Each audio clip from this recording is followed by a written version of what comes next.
We are not going to bring manufacturing back to this country in a major way, and nor should we try. Look, I worked on the auto rescue, as you know. I spent a fair amount of time dealing with manufacturing issues in the course of that, and so I think I understand it. We are not going to bring manufacturing back to this country in a major way, and nor should we try. The cost to us, to consumers, to taxpayers, if we subsidize them, bring back every auto parts manufacturer who's moved to China or moved to Mexico or moved somewhere else is just too high.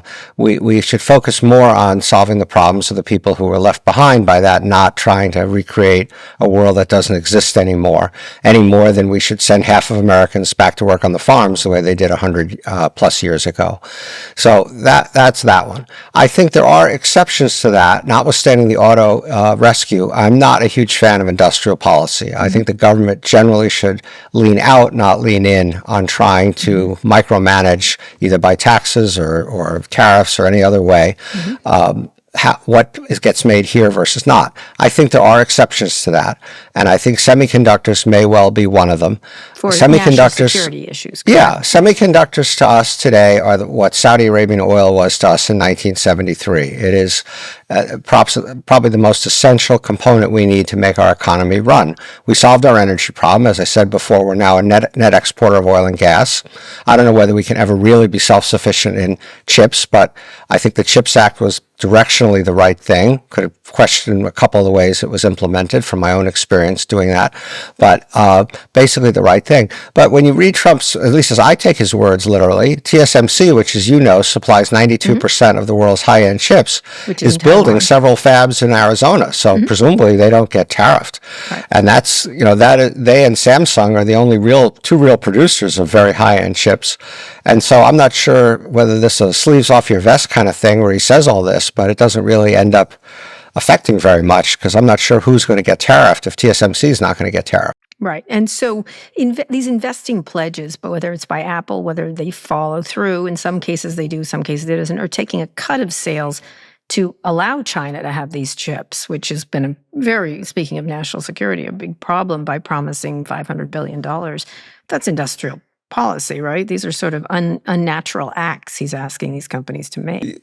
Right. So thank you for reminding me. So the idea of paying a 15% tax, it's really a tax, to be able to export your chips is really outrageous. And, one of the favorite things that people in my democratic world read now more are the Wall Street Journal editorials, because the Wall Street Journal hates this stuff as much as you and I might hate it. And just the idea, Trump just can't resist that there's, he can extract it. He thinks he's still in the private sector. You can extract this pound of flesh for giving these people. Why?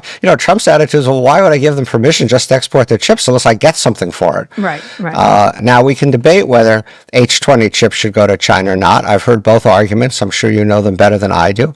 There are good arguments on both sides, but we should decide it on the merits, not based on whether Jensen Huang gets into the Oval Office or not, or whether Trump can get a 15% tax out of them or not. Yeah, absolutely. And it may be, in fact, unconstitutional.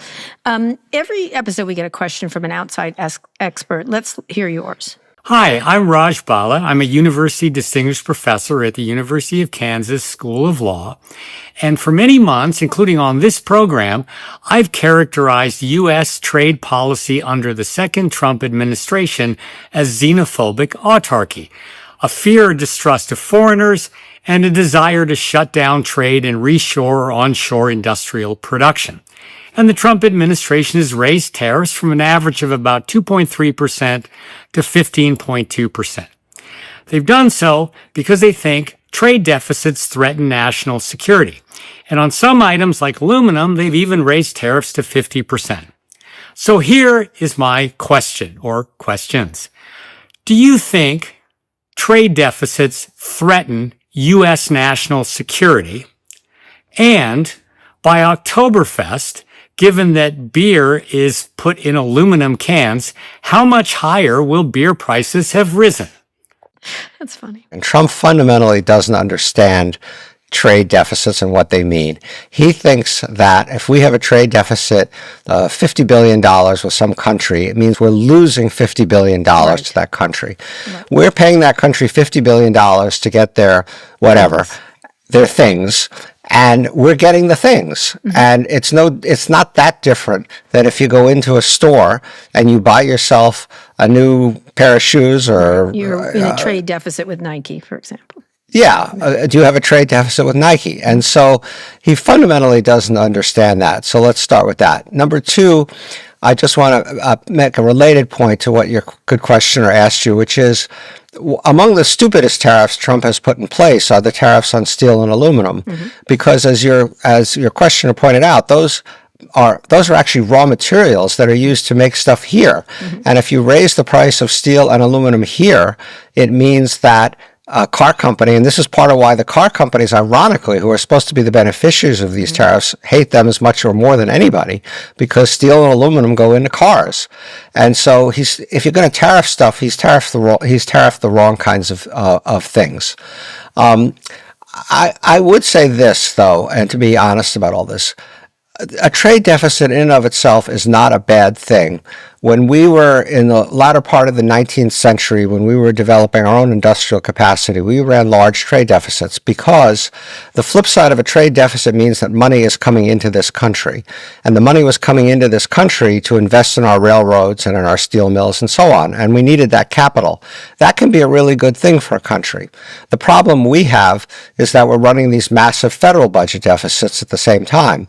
So a lot of the money that comes in the country, in effect, and money is fungible, but you can think of it as financing those deficits. And that's not really a good thing. I would feel a lot better about our trade deficit if we weren't running a budget deficit as big as what we're running. But those are the so-called twin deficits that I think are dangerous for a country to run Trump for a long time. Which Trump does not focus in on, because he doesn't understand that either, and he doesn't even understand any president in history, right? Oh yeah, he did in his first term, and he's doing it again now, and he doesn't even understand that. I mean, he thinks that. He believes this tax bill, the one big beautiful or big ugly bill, depending upon which side you're on, is going to reduce the deficit. It's been well documented. It's going to increase the deficit by trillions of dollars, and he doesn't seem to understand that.